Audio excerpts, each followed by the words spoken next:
Our next panel, co-chaired by Winfield Myers, Director of Campus Watch, and Benjamin Baird, Director of MEF Action. Ben Baird and Winfield Myers are here with their panelists who they'll introduce on the topic of both reforming Middle East studies and ethnic studies in American universities, otherwise known as breaking the DEI infrastructure that exists in a modern university. How can Americans leverage the public's disgust with ongoing turmoil and anti-Semitism on campuses nationwide to either depoliticize or marginalize Middle East and ethnic studies, reducing on-campus anti-Semitism, and weaken or abolish the social justice bureaucracy under which these programs thrive? The panel will also answer the following question: what actions can be taken to break the bureaucracy's iron grip on university life? The panel will also analyze the current malaise in Middle East studies and offer steps to reform them. Winfield Myers and Ben Baird, panel's yours. Thank you very much, Greg, and welcome everyone. Very brief introductions. You have the bios before you, but to my right is Reed Rubenstein, an attorney who is senior counselor at the America First Legal Foundation. Reed has served in the Departments of Justice, Education, Treasury, and I'm told Agriculture briefly for a while. And I know at least in Justice and Education, he did not do what leading officers in those executive branch bureaucracies are supposed to do, which is to keep your head down, not rock the boat, and support the status quo. He did anything but that, as we will discuss as we go on. And Brandy Shufatinsky is Director of Education and Community at the Jewish Institute for Liberal Values. Brandy is a leading critic of ethnic studies and has written extensively on that. She is an educator, a social worker. She wears many, many hats, all of them impressively worn. And we're going to discuss Middle East studies in a sense as part of ethnic studies blob, if you will, the overall bureaucracy that's in higher education today. But we will concentrate on Middle East studies, and I'm taking just a moment to ground this discussion in that, because that's what Campus Watch does. Campus Watch deals with the field of Middle East studies broadly defined, including Islamic studies, history, political science, traditional disciplines.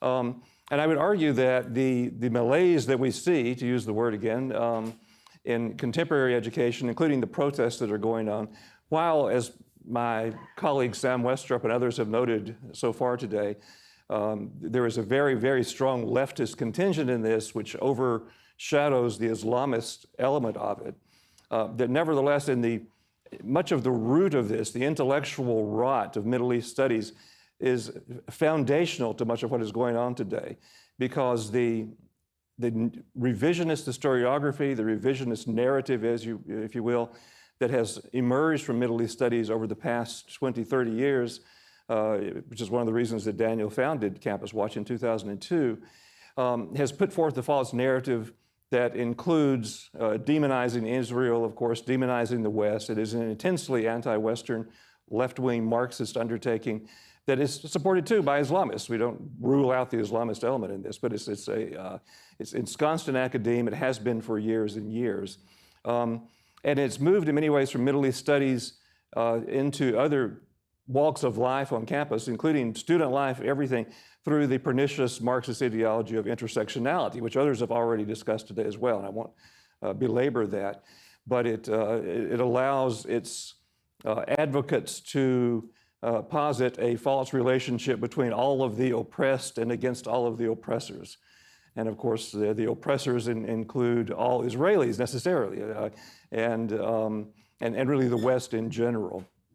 So that's my pitch for seeing Middle East studies as wherever we go in the discussion still as foundational to what we're discussing here today, because of the pernicious influence and ongoing influence that it's had on universities for decades and decades. And with that, I'm going to toss the floor to Ben Baird, my colleague, who heads up MEF Action very ably. So, Ben. Thank you, Win. Brandy, I'd like to start with a question for you. Your background is in ethnic studies and multiculturalism, although I think it's fair to say that you don't think like the mainstream does from this program of study. Tell us about the curricula its origins, and how it's come to affect so many other programs of study in colleges and universities. Sure. First, I just want to say thank you for the invitation. It's an honor to be here and to be speaking with you and speaking on this panel and speaking with all of you here. Ethnic studies started as a so-called discipline in the 1960s. It has its roots, its foundational roots in the Third World Liberation Front, which is exactly how it sounds, a neo-Marxist ideology that came out of radical movements of the 1960s. And as a discipline, what's happened is, like many studies programs, which includes Middle East studies, is they make a discipline that's rooted in a pedagogy that is founded in a binary of oppressed versus oppressor. So it's not, notice it's not a Middle East history department, it's a Middle East studies department. It's not an ethnic history program, it's an ethnic studies program. And that studies moniker is indicative of the type of ideology that will come through and the pedagogy that is foundational to it. So it's really hard to separate it from the ideology. So when you hear things like in the state of California, which now has an ethnic studies graduation requirement for all high school students in public and charter schools, the ethnic studies course that those kids have to take to earn their high school diploma is fundamentally ideologically Marxist and Islamist. There's a bit of a marriage between the Red-Green Alliance there. Now, you actually went undercover for 2 years in what you call liberated ethnic studies. Could you tell us all about that experience? Yeah, and it's not as exciting as it sounds because all their meetings are on Zoom. But I did have a bit of a disguise, and I had I used alias. Liberated Ethnic Studies is a group of academics that come from higher education that really worked on one of the first drafts of the Ethnic Studies model curriculum out of California, which was rejected a few times over. I think the fourth draft is the one that was finally adopted when California's Governor Newsom signed it into law. And what I did is I attended their webinars. I joined a couple of their committees so that I would, get a little bit more access to knowledge and what they were planning and where they were planning. Because originally everyone assumed that this was just going to be a California problem. It isn't. It's something that is spread across the country, which was always part of the intention of these, the radical activists that call themselves scholars. So I actually still have access to a lot of the materials and things that they're planning. So they weren't very difficult to infiltrate then, it sounds like. Actually, it's interesting because these internal conversations, they're balancing how much do we stay kind of fly under the radar, which that is the guidance they give teachers, fly under the radar, do this behind the scenes in your class after you close the doors so the school administration and parents aren't aware of what type of ideology you're spreading to the kids. They've had the argument on whether they wanted to continue operating that way or whether they wanted a big bold call to action to get everybody on their side so they could push their agenda through faster. October 7th was a huge call to action when they had to make that decision, and I think we all see what they chose to do. Yep. Well, one of the things we want to address is not merely describe the state of academia, the state of Middle East studies, although we'll do that as well and continue to do that, but how do we go about reforming it is a question I want to pose to both of our panelists, really, but because it's easy to feel completely helpless in the face of this leviathan of academia, which has been so skewed during many of our lifetimes, and certainly over the past, since World War II. Reed has been inside the bureaucracy in Washington several times, has launched investigations of Middle East Studies programs, was instrumental in key player in launching the investigation of the Duke UNC Center after they had the anti-Semitic Palestinian singer. You may remember that a few years ago. So let me just pose a broad question to you. From within the federal government, if those of us who are sympathetic to what I think most of us believe are in control of the executive branch again, whether it's later this year or 4 years or 8 years, what leverages do you have there, and how can, that's two questions, two-part question, and what can those assembled here and beyond do to buttress those efforts of those who are in agreement with us? Boy, that's quite a question. Yeah, it is. First of all, I want to thank you, Wynn and Dr. Pipes, for inviting me. I've had the pleasure of working with this organization for more years than I want to admit. It's a group of patriots, and it is just an honor to be associated and to be up here with you. That's number one. Number two, I am here in my personal capacity only. I am not speaking for America First Legal Foundation, which is a 501c3 and has certain rules that it follows. And you know, now I'm off on my own. These are my views and my views only. And number three, I am not an education lawyer. Never was. I was a political official in the Trump administration. I got a big red T on my backside, and I wear it proudly. Which is unusual, I guess, in some circles. But we did a lot of very good things. In middle of 2019, I was asked to go to the Department of Education to be the general counsel. I was sent there not because I was an education lawyer, but because I had other skill sets. And I also went there with the knowledge that I had the support and top cover from the White House for what we did. I want to be real clear about that. We did a lot of very interesting things dealing with foreign money on US college campuses. We investigated the Arabs. We investigated the communist Chinese. We went after Duke. We opened more investigations in the 18 months that we were there than the Department of Education had in its entire history.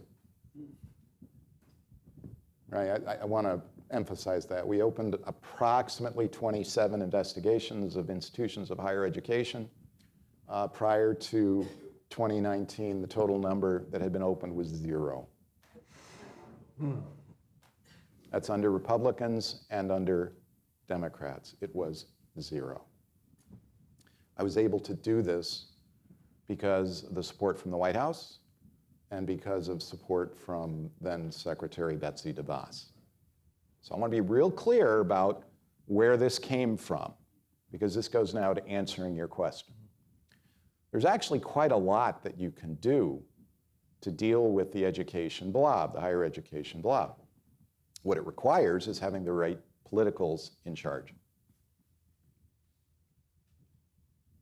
It requires having the right politicals in charge. And if there is an opportunity, there are certain things I think it's fair to say you can expect to see from the next Republican administration. The first thing you do is you go after the money. You can do this at the federal level, you can do this at the state level. Billions upon billions of dollars flow from the US taxpayer into institutions of higher education. Some of it's for research that's important. A lot of it's not so much important. The student loan program, which, you know, certainly I got to college on student loans, but it's different today. That program is a bad deal for the taxpayer. It is a bad deal for students who come out of college with degrees that are, you know, barely functional, and they have debt that forces them to make often very bad life choices. Do you know who it's good for? It's good for the institutions. It's good for the DEI bureaucracies. It's good for the presidents of these institutions who make fabulous amounts of money. That's got to get fixed. From thank you. From a law enforcement standpoint, which is what we were doing, there are plenty of authorities now on the books that could be enforced if people were of a mind to do so. We did this at the Department of Education using the authorities, again, that have been around since the middle of the 1980s. The laws requiring disclosure of foreign contribution, gifts, and contracts were passed in the mid-1980s as a reaction to a flood of petrodollars, which is what they were called then. The Arabs were buying Middle Eastern studies departments. And they did a really good job. They did. Yeah, well, Georgetown, sure. Georgetown You know, one of the things,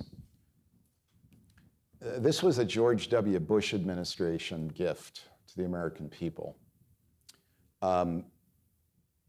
Historically, the sources of gifts and contracts had to be disclosed to the department. Under the Bush administration, a notice went out saying, no, actually, we're going to anonymize. You can anonymize who provides money. So if you track over time, there's a massive uptick in money from Saudi Arabia and the Gulf right after 9/11 into US universities. This is all under George W. Bush's watch. There's also a massive uptick in money from the PRC at the same time. This is also under George W. Bush and his administration's watch. We took a slightly different view about what was, good policy and what was bad, and so we attacked the problem a little bit differently. The authorities that we used are still there. Under the current administration, the program that we put together has been disassembled. The data sources that we'd collected have been broken up. And as far as no additional investigations have been opened, and as far as we can tell, no action has been taken since January 20th, 2021 on any of the work that we had started. But the authorities are there. The Department of Justice has some very interesting authorities that it also can deploy.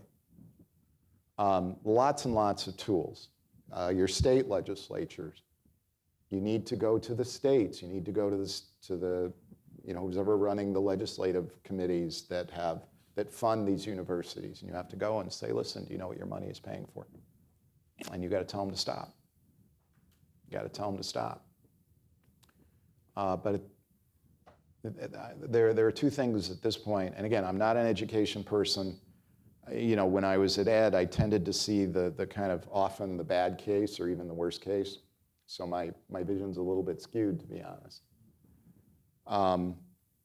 And you don't want to necessarily throw out the baby with the bathwater, but from what I have observed and the investigations that we did, and we did get up, we got pretty granular.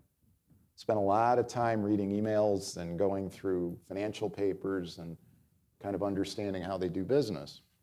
I've come to two conclusions. One, it is absolutely critical who is running the federal government, who's running the executive branch.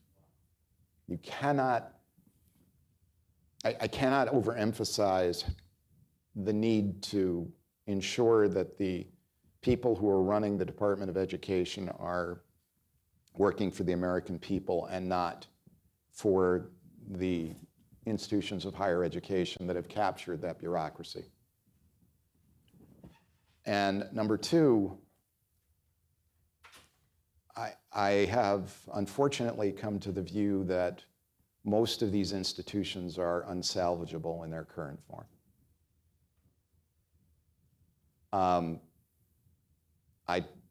That's a long way of answering your question, Wynn. I don't know how we necessarily make it better short of starving them of money and trying to convince young people that there's a better way, whether it's a different college, whether it's a community college, whether it's an apprenticeship. We need to sever the connection between a university certificate that you pay $100,000 a year all in, I guess at Columbia a year now, or close, $80,000 a year for a piece of paper.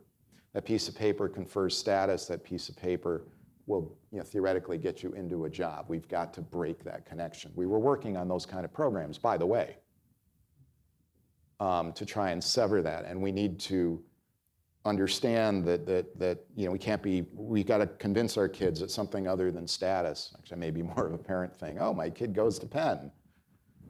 Oh, my kid goes to Columbia. Oh, my kid goes to Princeton. Well, whoop-de-damn do, to quote an old thing from the 70s. We've got to break that, if you want to get to reform. But short of being able to do those things, and those are long-term projects, honestly, I don't know where we go from what I saw. I understand. Benjamin. Reed, I just wanted to, off of something you said, state legislatures, are they pushing the right kind of bills? Because the Middle East Forum is getting behind some of these state bills. We got the Alabama legislature to add Qatar to a list of countries of concern recently. So we're very much involved in this. Are they passing the right kind of laws? Some are, sure. Iowa, interestingly, is very good. A couple of the other, Florida has been great. God bless Ron DeSantis on this issue for sure. They've been stalwart. Some of the other red states have been fine. That's not where your problem is. The problem is, again, in the privates, and they have certain legal protections. They can do what they want. I mean, it's name and shame, and folks should stop writing checks. You're starting to see that. And then in the blue states, Michigan, the University of Michigan, our alma mater, has been reasonably good, since 10/7, compared to a lot of the other places, the administration, which is kind of surprising, but it has. There have been a couple of privates that have been reasonably good. Dartmouth, interestingly, of the Ivies, is probably the best. But the University of California system is an absolute disaster. The New York University system is an absolute disaster, has been for years. And the state legislatures are, there's no cavalry coming there. So you got to get them at the federal level, I think. Right. I'm going to change course just a little bit. Brandy, the activist professor has become something of a cliche nowadays. How are professors using activism to standardize DEI and ethnic studies? I mean, I think one way is that they're pushing for programs that then support their scholar activism. And one of the, the UC's, University of California, is a perfect example. Right now, the University of California Ethnic Studies Faculty Council is reintroducing something that was defeated about a year ago, which is the requirement to have ethnic studies to make ethnic studies an admissions requirement. So any student who wants to go to a UC would have to take an ethnic studies class. And it's the faculty council that's pushing, the Ethnic Studies Faculty Council that's pushing that. So they're institutionalizing anti-Semitism, anti-Americanism, neo-Marxism, all of these ideologies through policies like this. And I argue that I'm happy that so much attention is being paid at the college, higher ed, university level, but this does not start there. We have more than twice as many kids in America in K-12 education than we do in higher ed. So when you look at policies like ethnic studies or any of the DEI requirements, that impacts far more kids in the K-12 space than it does in higher education. The kids didn't come onto Columbia campus and they're there for a week and then they decide, oh yeah, I'm radicalized. They're becoming radicalized before they get to college campus, and we need to address it there. But who's responsible for that radicalization? Is it coming from the universities and down to K-12? I think it's a loop. Okay. So it's a chicken and egg question a little bit. What happened and I can use California as an example, especially related to ethnic studies. So a lot of school districts, even outside of California, offered ethnic studies or some form of ethnic studies class as an elective, both at the high school level and in the higher education level. You have all of these ethnic studies departments pop up. Those classes weren't filling up. So what do you think you need to do as a faculty to kind of justify your department and your funding and your job, but maybe create an ethnic studies requirement? Yeah. Then boom, they're filled up. And who's in charge of providing the teacher professional development training in the high school level for ethnic studies? Who's responsible for developing the curricula? The ethnic studies scholar activists at the university level. So it's a bit of a loop. Yeah, that's a really good point. One of the things I learned as a result of the Duke investigation was the extent... This is the Duke in 2019, yeah. Duke UNC Center for Middle East Studies. Yeah. So as a condition of most federal grants, there's a reporting requirement. And the recipients, on pain of losing their money, have to submit these progress reports explaining what they're up to using your dollars. And they go into, they report up, and it's electronic reporting, and it goes up into the Department of Education where it sits, and nobody looks at it. Now, there is a bureaucrat whose job it is, in theory, to monitor and make sure they're accordance with the terms of the grant, or they're, following the statute about what the, appropriate purposes for the money are. But the reality is that almost never happens. Short of a whistleblower calling up or a congressperson, sending a letter over to the secretary saying, hey, look at this. People are busy and it's hard and it's boring, and who wants to go through grant reports? Well, we had to go through the grant reports. And one of the things that this particular center was doing was high school teacher training. So you get these radicalized professors on the federal dime providing programming for high school and grade school teachers. So to your point about being, kind of a circle, it absolutely is, because, the professors, they hire these radical professors. The radical professors teach high school teachers, they teach grade school teachers who indoctrinate the kids, and it all comes back. There's a ton of additional oversight that's required. It's just historically we haven't done it. I mean, people could. You could file FOIA requests with the department, get all of these education, these reports, and then publicize them. We were going to create a database, a publicly accessible database, that was searchable and that would allow folks to be able to expose this, but, we ran out of time. Two things to that point. UC Santa Barbara has a program, an Exito program. They received a $3 million, I believe, federal grant from the Federal Department of Education to develop teacher professional development for ethnic studies for K-12 teachers. $3 million. They're listed as one of the partners for the Coalition for Liberated Ethnic Studies. Somebody mentioned Turtle Island earlier today. The Coalition for Liberated Ethnic Studies put on a training, which is one of the ones that I attended with an alias, Settler Colonialism from Turtle Island to Palestine for K-12 kids. This is where it's the loop in federal, laugh or cry, I don't know. The level, the way it's just a feedback loop from higher ed to K-12. Brandy, if I can, part of that is, too, and you've probably encountered this, part of the obligations of universities that receive Title VI funding, this is Title VI of the Higher Education Act, not to be confused with Title VI of the Civil Rights Act. There's just two Title VIs. Right. Part of the obligation is to do public outreach, and part of the public outreach very often is the development of K through 12 curricula. And it's precisely by the Middle East Studies professors and their various lackeys in universities who are the core of the problem to begin with. And they're the ones writing exactly the kind of curriculum that you're talking about. You mentioned from Turtle Island to Palestine. Well, there you go.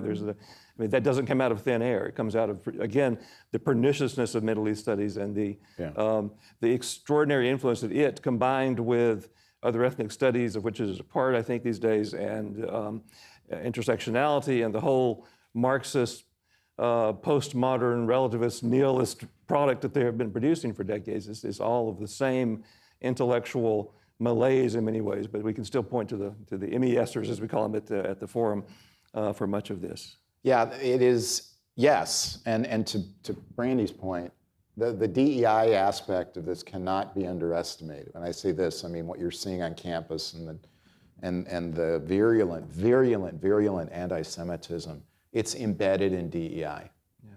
Yeah. It's one of the things we do at AFL quite a lot is we chase the DEI blob. Mostly, though, we focus on private corporations, where this is ubiquitous. Anybody who works for a big company, will know. You go through your DEI training, and some of it is just horrific stuff. It's everywhere. It's everywhere.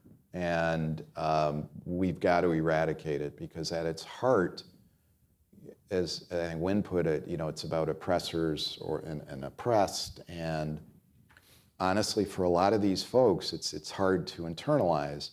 White people really are evil.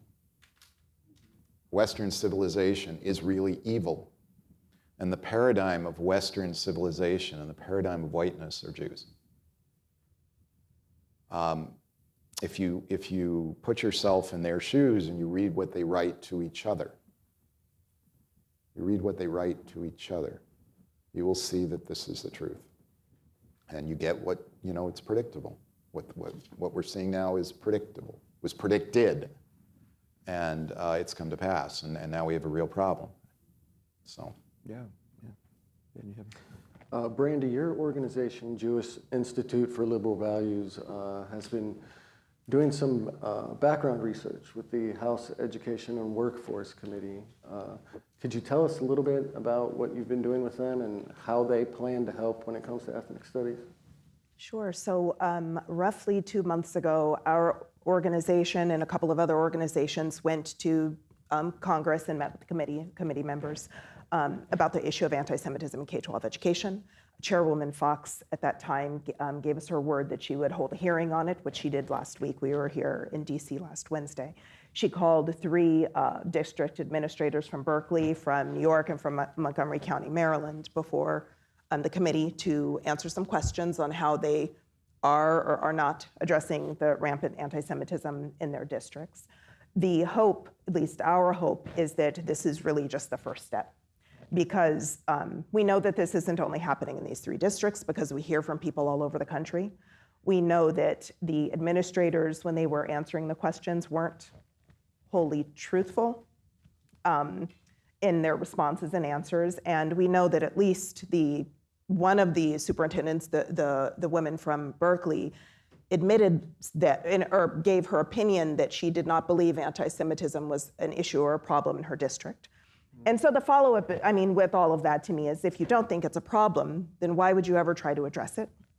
And if you don't think it's a problem, that means you're not listening to the parents and the kids and the teachers that have been victimized by anti-Semitism in your district. So there has to be a level of accountability, and I think that there are multiple things that we can do. Funding is one of them. Policy is another one. I think that the whole idea of the ethnic studies requirement needs to be put on the ballot and let voters vote it down. There are things that can happen that we can do that can address it, but something that's a little more proactive is, that I would hope to see from the U.S. Department of Education, is a civics requirement. The critical thinking and the history of the United States and our place in the global stage, it's not being taught, so kids easily buy all of the lies they're told through things like ethnic studies or Middle East studies or DEI, because they don't know anything else. And we don't have a federal civics requirement. Most people, not just kids, but most people in the United States probably couldn't pass the citizenship test that immigrants have to take. Right. Like, there are so many things we can do to be proactive as far as policy, and I think that we need to start taking those steps. Reed, can Congress tackle this on their own, or do they need the administration? You need both. No, you need both. At the end of the administration, an executive order was issued about patriotic education, K through 12. That was reversed on day 1 of the new administration. You need both. You need in my view, you need the enforcement hammer. I mean, Congress can pass laws and everything else, but unless the executive is enforcing them, you're not gonna get the result that you want. Virginia Fox, God bless her, what she's been doing. But you got to attack the problem the problem that we're talking about with respect to 10-7 and its aftermath, as I said, kind of in my view at least, is rooted in the larger DEI problem. You got to get all of it. And unfortunately, for a long time, folks kind of, in reaction perhaps to the social unrest of 2020 or who knows what, racism is racism in my view, and it doesn't matter, right? Sexism is sexism. There is no such thing as a good racist, and somehow we lost sight of that principle. And again, the wages of our forgetfulness are playing out in front of us in so many bad ways. We had to do a program, forgive me for the story, in Hollywood, because there are a lot of people in California who are having a very bad time. They're terrified at what they're seeing. And there was a woman there who was saying that her child is in one of these Tony private schools where they're paying $60,000 a year for 7th grade. It's California, whatever. It's Hollywood. So comes 10/7, the school has a DEI coordinator, because in order to get accreditation as a private school, you have to have a DEI coordinator, right? So the DEI coordinator says, well, we'll bring somebody in. They go to UCLA and they get one of the Palestinian professors to come in and talk about 10/7. The school is mostly Jewish. So the mom, this lady we're talking to, calls up and says, basically, what the heck are you guys doing? Long story short, she ends up talking to the DEI coordinator, who says, you're too sensitive, according to mom, you're too sensitive, and besides, you Jews have had it too good in this country for too long.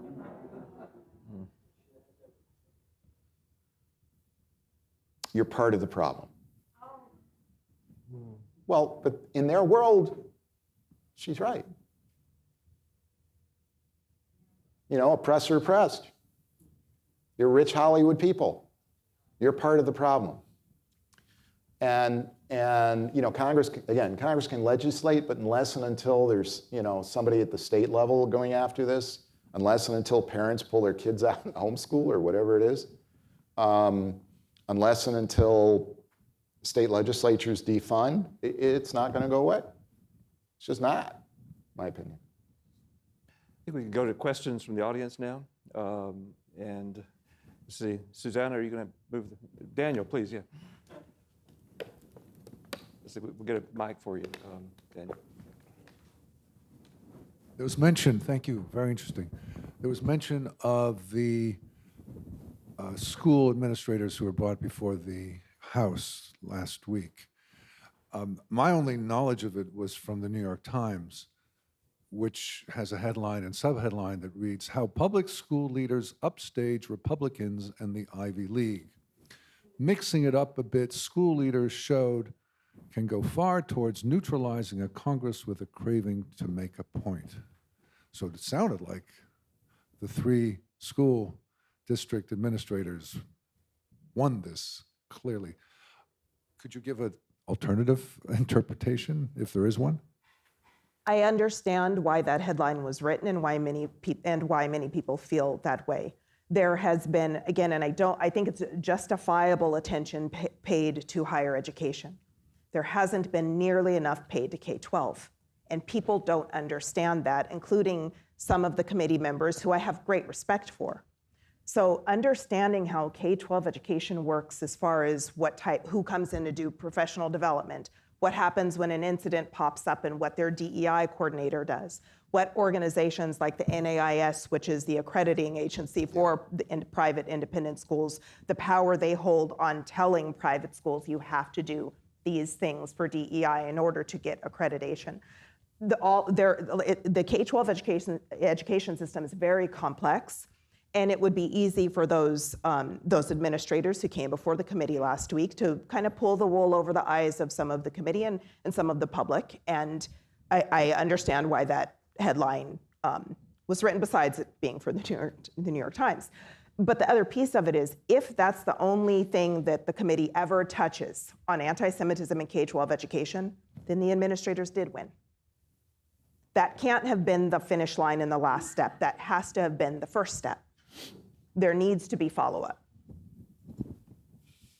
What can be done? What can be done about the very powerful Texas textbook publishers, most, if not all of which are in Texas? Quick example, Across the Centuries, it's called, a sociology textbook, I think, for 10th grade. 11 pages on the impact of science and technology on Western civilization, 55 pages on Islam, chapter written by a radical imams from the Fullerton area in Orange County, ironically. So what can be done about the textbooks? The Weekly Reader has turned radical pro-Palestinian years ago, another example. So California is the most populous state in the country. As goes California, goes the country in education.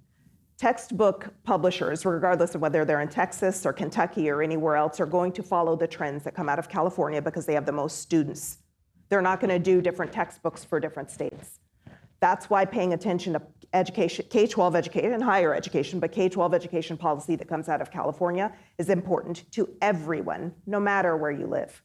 The other piece of that is that may be a terrible textbook, but you also have activist teachers that are bringing in all other sorts of materials into the classroom, including TikTok and teaching from that. You have Zen Education Project. Howard Zen books are used at least as supplementals in almost every social studies class that I've come across, and I've read, dozens and dozens of curricula and syllabi. But part of it, this is what makes the education policy out of California so important. That's one of the reasons why the ethnic studies activists and Middle Eastern studies activists target California first, because just the demographics, the population. Yeah, so something I didn't know until I had to learn it for work. The vast amount of the money in K through 12 education is local. The federal piece of this is actually very, very small, and most of the money goes to either poor kids or disabled kids. Except for COVID, we pushed a lot of money out for COVID. Whereas at higher ed, it's the federal role is much, much more substantial. But by law, the Department of Education when it was set up, it was made clear that K through 12 education was supposed to be local. Local control, local in origin, which means y'all got to get involved. You got to go to school board meetings. You got to pay attention to what teachers are doing. You got to be willing to pull your kids. You got to be willing to vote down more millages. You got to be willing to, go to the state education agencies, SEAs, the state funding, and choke out state funding. What's astonishing to me is, we hear these stories about what's going on, and it's not just, Islam or whatever. There are other issues. There's the whole SOGI stuff, the sexual orientation, gender identity, where in many school districts, some by state law, they will transition your child without telling the parents. It's kind of outrageous, right? Well, unless you're out there at the school board meetings raising hell and voting out the bad school district people, it isn't going to change. And not everybody can homeschool. Not everybody can put their kid into a Catholic school or a Jewish school or someplace, a private school that's not insane. So really, there's not a lot of choice. Y'all got to fight. It would be great if we had a billionaire who would set up, a network of private schools. Hillsdale's working on it. There's a model, the guy who owned Sears Roebuck during the 20s opened up a bunch of schools across the South. Rosenwald schools, right. That's a really good model. They were dealing with a massive social problem, and the way to change it was to get the kids out of that environment. There are ways we can fight this, but K through 12 is a tough one. You got to do it yourselves. Sam Westrup. Hi, your remarks on foreign funding were fascinating. And one thing at the forum we do a lot of is pouring through 501c tax return data. Yeah. There's a lot of money reported and moving around. And one thing I haven't been able to avoid noticing over the last few years, even though this isn't our main focus, is that a huge amount of foreign funding comes through the 501c system and then on its way to universities. I'm talking both about Middle Eastern states, but also other hostile regimes such as China. Sure. So they set up a domestic 501c. Suddenly it's no longer foreign funding Right. in the Department of Education's eyes, so they can just move it through. And Dr. Shifutinsky, you see a lot of DEI subjects mentioned in that funding details as well from these foreign states. So my question would be, how can we deal with this? This is no longer Section 117 foreign funding issue, right? This is now greater reform of the So it's 501c funny that you raised that question. I was talking to somebody about this very issue today. When we were very sensitive to the problem of kind of running money through multiple layers to launder it. Cornell, not to pick on Cornell, but we'll pick on Cornell. Cornell, for example, has at least two separate foundations, one that's based in London and one that's based in the United States to launder money, right? Why London? Because Cornell gets a ton of money out of the Gulf, and London's where the Arabs go to bank, right? So the money goes there, and then then it's in the Cornell Foundation, and then it comes to Cornell, the mothership, in New York. And so they say, oh no, that's not covered. We took a different view, and so they came to see it our way. As part of the reporting portal, we tried to push a know your customer requirement. I don't know how many of you are familiar with kind of the banking laws, but a lot of the banks have know your customer requirements. We got a lot of pushback on that, but that may get enshrined into law, and I think if there's another, depending what happens in November, I suspect that's going to be the answer, that you hold the receiving institution and the people who are running it responsible civilly and criminally for failing to suss out the true source of the money. It works pretty effective. It's not perfect, works pretty well. The other thing we got to do is move that program out of the Department of Education. With all respect to the people there, honestly, you don't even want them writing checks. Whereas Department of Treasury, you've got some pretty good people, in OFAC and other parts of it, and that's really where this program should be, tracking the foreign money. So I think that's the way you get it to, is know your customer. Yes. So the last couple of days we saw, I think it was UNC Chapel Hill, their board voted to dismantle the DEI department. Can you talk a little bit about that and how we can potentially galvanize that elsewhere? Let me piggyback on that quickly. It was one of my questions. Several states have also moved against DEI statewide. How effective are these, whether at the university level, as in Chapel Hill, or at the state level? Either of you. No, go ahead. Oh, okay. So at the state level, it's actually been very effective. When the state pension funds say no more DEI investments, then the BlackRocks and the Vanguards and the State Streets of the world listen. Some of the work that we have done, not to be immodest, has made a difference because, over the last 3 years, we've actually changed the conversation. And now, if you look at the 10Ks, this is getting really weedy, excuse me. If you look at the 10Ks, you'll suddenly see that the DEI disclosures have changed. A lot of the language is different. It now recognizes that there's a risk, a market risk, associated with DEI programs. Before it was, there was a risk with not implementing them. So we've made a lot of progress, actually. In education, you got to look at who appointed the trustees. Personnel is policy. And from my perspective on this issue, the right people were put in place and they did the right thing. And that's all you can ask. Yeah, okay. Oh, sure. Sure. Since the creation of the Department of Education, there's been a sort of a plank in the Republican platform, not to be partisan, to eliminate the Department of Education. And the polling has always been awful on that. Most Americans support the idea of a Department of Education, regardless of whether there's a constitutional role for the federal government to play in education. But I heard once at a conference, and I've never been able to actually track this down, but I heard once at a conference in Canada that the Canadian Conservative Party tried something different. Instead of advocating for eliminating their National Ministry of Education, or whatever it's called, they advocated for cashing it out and giving the money to parents in the form of something like a voucher. And apparently, it was overwhelmingly popular, and parents went for it, and some portion of their national education bureaucracy was dismantled and vouchered out. Now, I don't know that necessarily lasted, and I've never been able to find the actual records of this.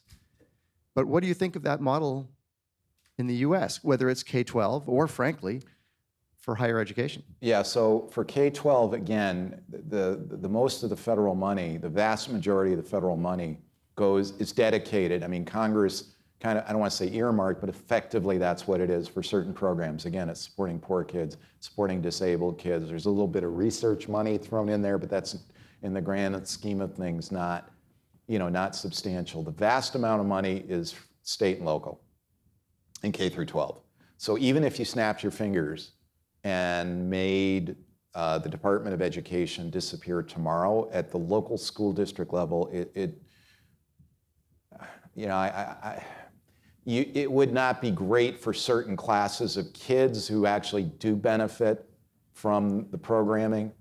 Could it be administered better? Sure. We were looking at ways to do that, honestly. But, you know, I don't know that that makes a lot of sense given our system anyway. At the higher education level, I mean, sure, if you could stop the student loan program, turn it off. If you could do away with, for example, the requirement that for kids to qualify for student loans, the institutions have to be accredited. It's hard to overestimate how evil the accreditation system is from an ideological standpoint. It really has nothing to do with quality control or anything else. And then go to a model where you have a consumer protection enforcement bureau, because there are there are fraudsters, right? I mean, honestly, there are. When they changed over the student loan program so that instead of it going to the students directly, the money goes to the school. You know, when you sign up, right, there's a cost of attendance. That's not the way it used to be. But the schools lobbied for that. So it's like, oh, I get somebody to say they're going to my school. I get money from the federal government. How great is that? And you had people who went to poor folks, generally speaking. Hey, I've got a veterinary, tech school, or I teach you how to do drywall. And you sign here, and the federal government will pay for it, and I'll put $10,000 in your bank account. You had scamsters doing this. So you need, in my view, an enforcement arm. But the way we're doing it now makes no sense. Yes, sir. Yes. The next, you're next. No. What role? After him. What role are teachers' unions playing in this? Not just teachers' unions, but the union movement in general seems to be increasingly adopting this ideology.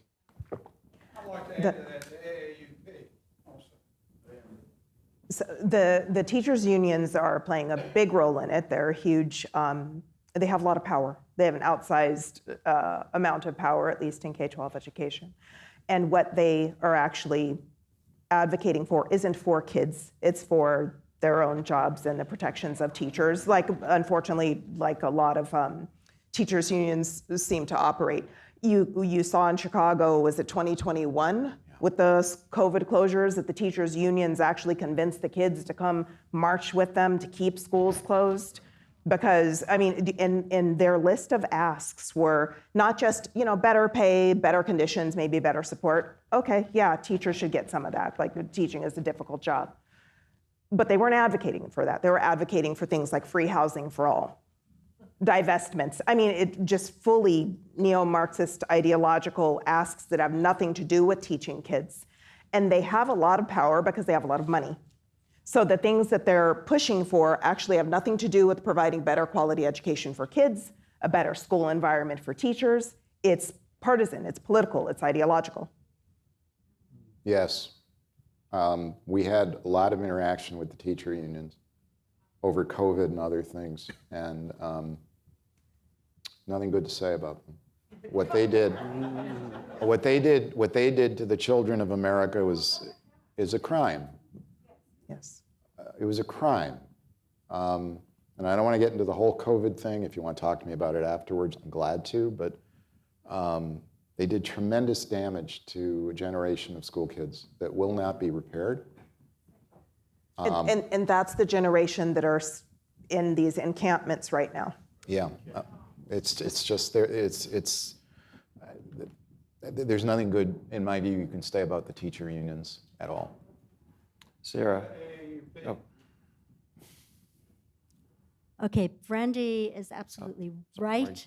It is a loop, and Winfred is totally right. According to Title VI of the Higher Education Act, you have to do teacher training workshops or training of librarians. And for the last several decades, there has been a very, very popular curriculum guide for 8th through 12th graders, Audrey Shabaz's The Arab World Studies Notebook.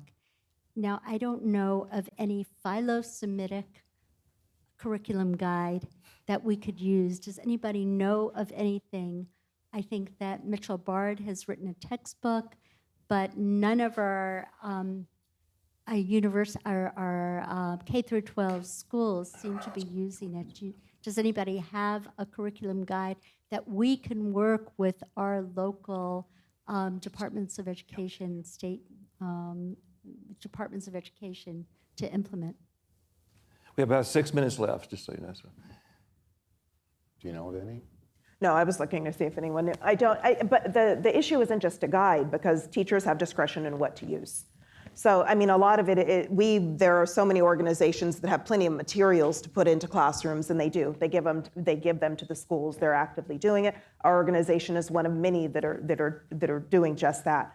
Whether the teachers use it or not is up to their own discretion, and what the policies and programs that are made at the district level and at the state level will impact what is used in the classroom. This is another, in my view, this is another example of the utter failure of the leadership class. Over the last 25 years, how many hundreds of millions of dollars have been dumped into community organizations, not just Jewish ones, but the Republican parties in your local community? Where have they been? This has been happening out in plain view. Anybody who wanted to look could see what was going on, and it's been pernicious, and you, Sarah, have been talking about this for years. This has not been hidden from anyone. It's just that people have not cared enough to do anything. The ADL, not to beat up on them, right? They've spent a lot of money and time on A World of Difference. God bless A World of Difference, great program. What have they done about this? Absolutely nothing. So you know what? At the end of the day, the fault is not in our stars, it's in ourselves, because we haven't held people accountable. My opinion. Yes, sir. You've been waiting patiently. Thank you.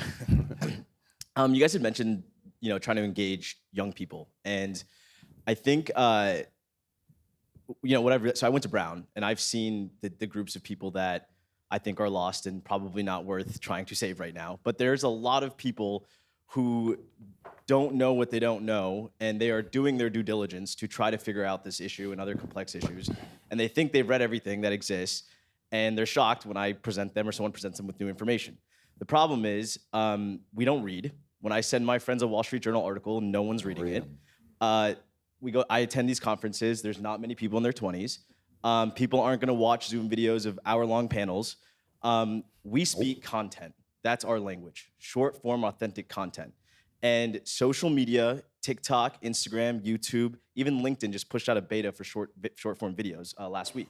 So as everybody's trying to engage with young people, I think the answer is investing in social media and content creation, which I've seen people take that step. But the next step after that is understanding it's not just about posting on social media. It's understanding and engineering virality and understanding the rules of short-form content, which young people know the best. And so I've recently befriended this guy. I live in New York. He's 27 years old, very proud Jewish person. You have a question, though? Yeah. My point is, what can you all do to put money into speaking to our generation so that someone can produce a video that gets tens of millions of views? Okay, I think we get. Yeah. How do you? Yeah.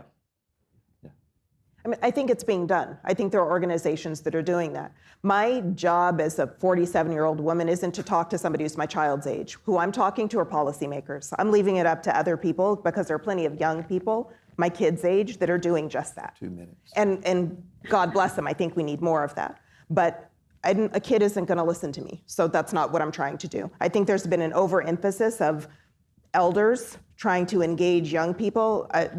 Those aren't the people who make policy. The people who make education policy are my age or older. So that's who I'm speaking to. Is there a way to better structure partnering with young people that can communicate something like that? I think so. And I think that some organizations are trying to do that and engaging across the generations. Look, some of this has to be organic. You guys have got to do that. There will be people to help, but at the end of the day,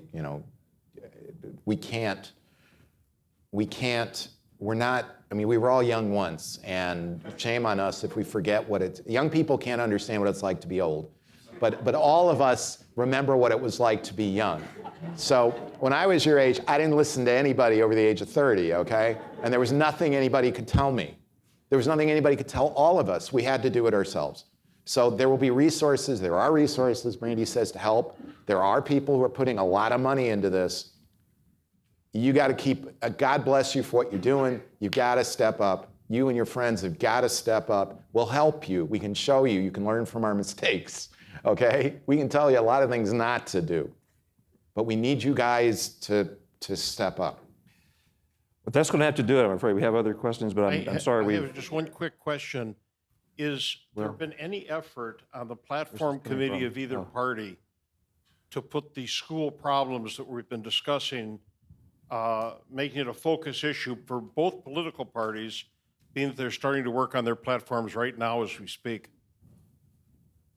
Just really quick, we're over time. Really quick, because we're over time. There are education planks for both parties. The problems that we're talking about, one of the parties is interested for sure. The other, they view there are other problems they're focused on, which are not the problems we've been talking about today. All right, well, Brandy, Ree, thank you both very much. We've really enjoyed this. Thank you. And thank you to Winfield and Ben and our panelists.